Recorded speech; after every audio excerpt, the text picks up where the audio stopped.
Le fait que la nouvelle ministre de l'Éducation nationale, Amélie Oudéa-Castéra, ait choisi de scolariser ses enfants dans le privé n'était pas lié à des problèmes de non-remplacement de professeurs, comme elle l'a affirmé. C'est ce que révèlent des informations publiées dimanche par Libération et depuis démenties par la ministre. Les opposants dénoncent ces mensonges et demandent sa démission.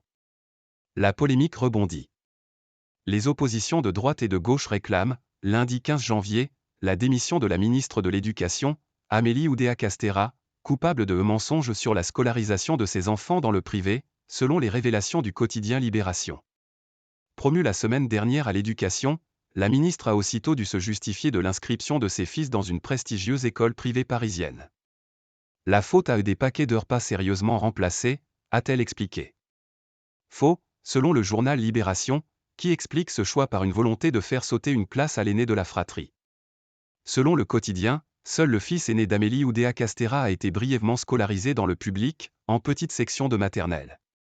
Le journal rapporte un témoignage de son enseignante d'alors, en 2009, dans l'école publique Littré, dans le 6e arrondissement de Paris. Selon ce témoignage, Amélie Oudéa-Castéra et son mari ont décidé d'envoyer leur fils dans l'établissement privé Stanislas, proche de leur domicile, parce que l'école Littré avait refusé un passage anticipé de leur fils en moyenne section, jugeant l'élève encore trop petit.